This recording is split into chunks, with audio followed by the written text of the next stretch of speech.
Elle claqua la porte de l'appartement avec une violence qui fit trembler les murs, laissant derrière elle un silence assourdissant et le parfum persistant de Victoire.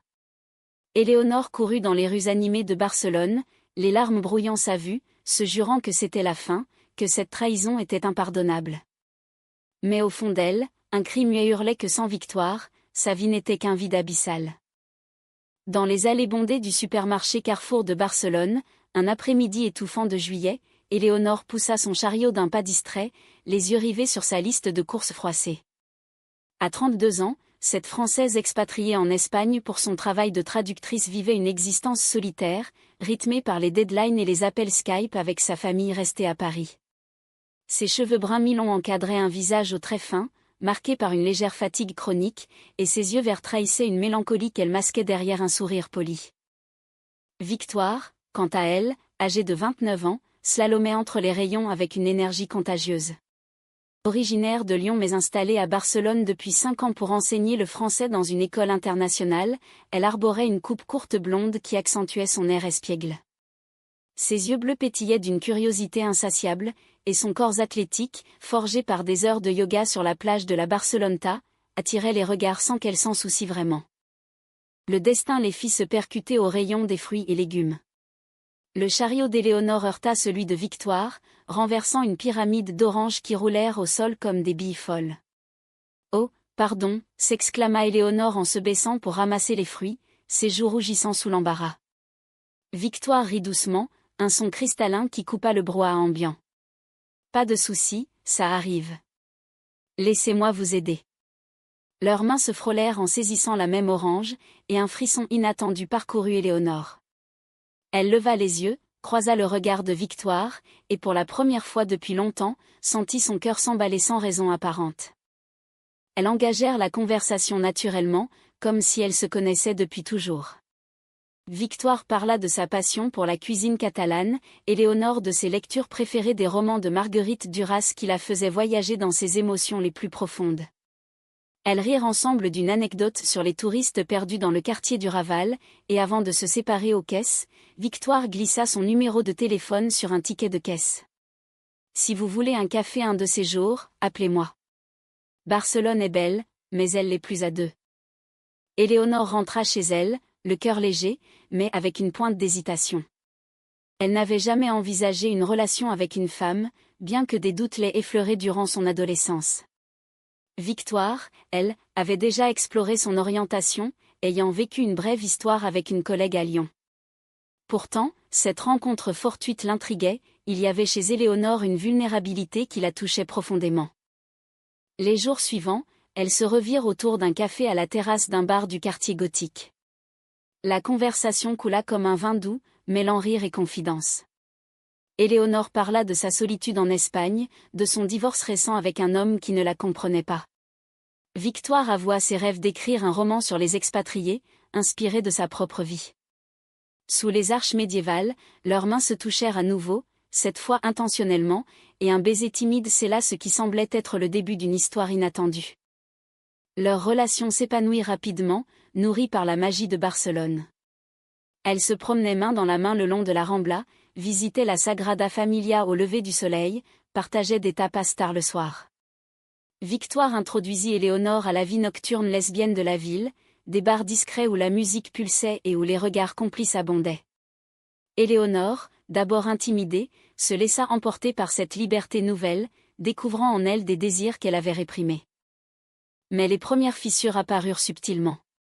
Victoire, impulsive et passionnée, aimait l'aventure, Éléonore, plus réservée, cherchait la stabilité. Une dispute éclata un soir après une fête trop arrosée, Victoire avait flirté avec une ancienne amie, et Éléonore, jalouse, l'accusa de légèreté. « Tu ne sais pas ce que c'est que l'engagement » cria Éléonore, les larmes aux yeux. Victoire, blessée, répliqua « Et toi, tu vis dans la peur constante. » Elles se réconcilièrent dans les bras l'une de l'autre, mais une graine de doute était semée. Au fil des mois, leur amour s'approfondit.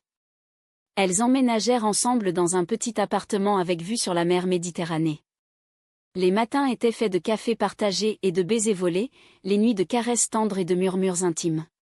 Victoire encouragea Éléonore à explorer son identité, et ensemble, elles assistèrent à des événements LGBT à Barcelone, se sentant partie d'une communauté vibrante. Pourtant, le passé de Victoire ressurgit. Une ex-petite amie, Sofia, une Espagnole charismatique, revint en ville et contacta Victoire pour un « café innocent ». Victoire, curieuse, accepta sans en parler à Éléonore. Ce qui devait être une rencontre amicale dérapa en un baiser volé, que Victoire regretta immédiatement. Elle rentra chez elle rongée par la culpabilité, mais choisit le silence, craignant de tout détruire. Éléonore, intuitive, sentit le changement. Victoire était distante, prétextant du travail. La tension monta, culminant en une soirée orageuse où Éléonore fouilla le téléphone de Victoire et découvrit les messages. « Comment as-tu pu » hurla-t-elle, le cœur brisé. Victoire, en larmes, avoua tout, « C'était une erreur, je t'aime toi. » Mais le mal était fait, Éléonore partit, claquant la porte, laissant Victoire seule avec ses remords. Les semaines suivantes furent un tourbillon de douleur pour les deux femmes. Éléonore se réfugia chez une amie française à Madrid, tentant de noyer son chagrin dans le travail et les promenades solitaires le long du Retiro. Elle repensait sans cesse à Victoire, à leur rire partagé, à la façon dont elle avait éveillé en elle une passion qu'elle ignorait. Mais la trahison brûlait comme une plaie ouverte, comment reconstruire la confiance ? Victoire, de son côté, errait dans l'appartement vide, hantée par le regret. Elle écrivit des lettres qu'elle n'envoya pas, appela des dizaines de fois sans réponse. Pour la première fois, elle confronta ses propres démons, une peur de l'engagement hérité d'une enfance instable, avec des parents divorcés. Elle consulta une thérapeute lesbienne à Barcelone, qui l'aida à comprendre que son acte n'était pas une fatalité, mais un appel à grandir. Un soir, sous une pluie battante, Victoire se rendit à Madrid, déterminée à reconquérir Éléonore. Elle frappa à la porte de l'amie, trempée jusqu'aux os. Éléonore ouvrit, et la vue de Victoire, vulnérable et repentante, fit fondre une partie de sa colère. « Pourquoi es-tu venue » demanda-t-elle d'une voix tremblante. « Parce que sans toi, je ne suis rien » répondit Victoire. Elles parlèrent toute la nuit, déversant leur peine et leur peur. Victoire promit de changer, d'être fidèle non seulement en acte, mais en esprit. Éléonore, touchée par cette sincérité, accepta de donner une seconde chance. Elles rentrèrent à Barcelone ensemble, mais la reconstruction fut lente. Elles établirent des règles, communication ouverte, thérapie de couple. Leur amour, éprouvé par le feu, en sortit plus fort, plus profond. Les promenades sur la plage devinrent des moments de réflexion, où elles partageaient leurs rêves d'avenir. C'est lors d'une de ces balades que l'idée d'un enfant surgit. Victoire, qui avait toujours voulu être mère, en parla avec enthousiasme. Éléonore, hésitante au début, se laissa convaincre par l'image d'une famille qu'elle pourrait former. Elles explorèrent les options, adoption, insémination artificielle. En Espagne, les lois progressistes sur les couples LGBT facilitaient les choses, mais le processus était émotionnellement épuisant. Après des mois de paperasse et d'entretien, elles furent approuvées pour adopter. L'attente fut longue, ponctuée de doutes et de joie. Victoire, impatiente, décorait déjà la chambre d'enfant, Éléonore, pragmatique, gérait les aspects administratifs. Leur relation s'enrichit de cette anticipation commune, effaçant peu à peu les ombres du passé. Enfin, le jour arriva, une petite fille de 2 ans, orpheline d'origine marocaine, nommée Luna, entra dans leur vie. Ses yeux noirs curieux et son sourire timide conquirent immédiatement leur cœur. Les premiers jours furent chaotiques, nuits blanches, pleurs inconsolables, apprentissage de la parentalité. Victoire, avec son énergie, chantait des berceuses françaises, Éléonore, plus calme, lisait des histoires en espagnol pour intégrer Luna à leur culture hybride. Mais les disputes ne tardèrent pas. Victoire voulait éduquer Luna de manière libre, sans horaire strict, Éléonore insistait sur la routine pour la stabilité. Une soir, après une journée épuisante, Victoire cria « Tu es trop rigide. Laisse-la respirer. » Éléonore rétorqua « Et toi, tu es irresponsable. Pense à son avenir. » Luna, effrayée, se mit à pleurer, forçant les deux femmes à se calmer. Elles s'excusèrent mutuellement, réalisant que la parentalité testait leur couple comme jamais. Au milieu de ces tensions, des moments de pure joie illuminaient leur quotidien. Voir Luna courir sur la plage, ramasser des coquillages avec un éclat de rire, les unissait profondément. Elles organisaient des pique-niques au parc Güell, où les mosaïques de Gaudí semblaient refléter la beauté mosaïque de leur famille. Victoire apprenait à Éléonore à lâcher prise, et Éléonore enseignait à Victoire la patience. Pourtant, un nouveau conflit surgit lorsque Sophia réapparut, envoyant un message à Victoire pour s'excuser de l'incident passé. Victoire, transparente cette fois, montra le message à Éléonore.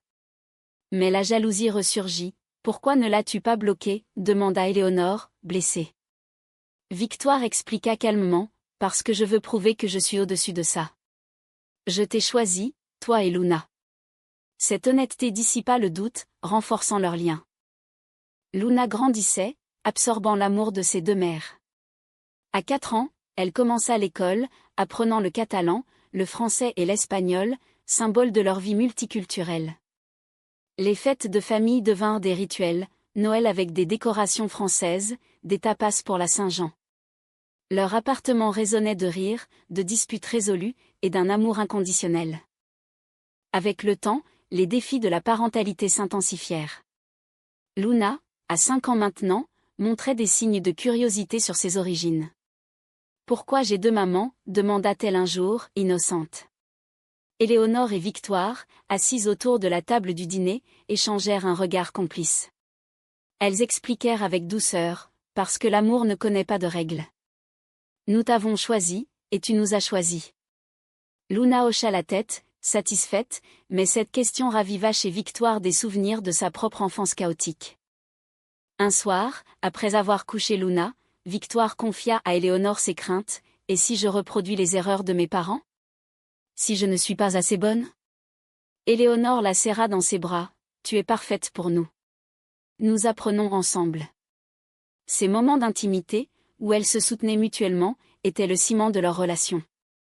Mais la vie réserva une épreuve inattendue. Luna tomba malade, une fièvre persistante qui les envoya aux urgences. Assises dans la salle d'attente de l'hôpital de Barcelone, Victoire et Éléonore se tinrent la main, priant en silence. Le diagnostic fut bénin, une infection virale, mais l'angoisse les rapprocha encore plus. « Je ne sais pas ce que je ferais sans toi », murmura Victoire, les yeux rougis. Éléonore répondit, « Nous sommes une équipe. Pour toujours. » Rétablie, Luna devint le centre de leur univers. Elles l'inscrivirent à des cours de danse flamenco, où ses petits pieds tapaient le rythme avec enthousiasme. Victoire, passionnée par l'art, encourageait sa créativité. Éléonore, avec son background littéraire, lui lisait des contes de fées revisités, où les princesses sauvaient d'autres princesses. Pourtant, une ombre plana lorsque la famille biologique de Luna refit surface. Un oncle, apprenant l'adoption, contesta la légalité, arguant des traditions culturelles. Les deux femmes durent affronter un procès, défendant leur droit à être une famille. Le stress fut immense, nuit blanche, avocats, témoignages. Victoire, impulsive, voulait se battre farouchement. Éléonore, rationnelle, prônait la diplomatie. Une dispute éclata. « Tu es trop naïve », accusa Victoire. « Et toi, trop agressive », répliqua Éléonore. Mais face à l'adversité, elles s'unirent, présentant un front solide. Le tribunal trancha en leur faveur, reconnaissant l'amour et la stabilité qu'elles offraient à Luna. La victoire fut douce amère, renforçant leur résilience mais laissant des cicatrices. Elles célébrèrent avec un voyage à Paris, présentant Luna à la famille d'Éléonore. Les rues de Montmartre, les croissants frais, tout semblait magique.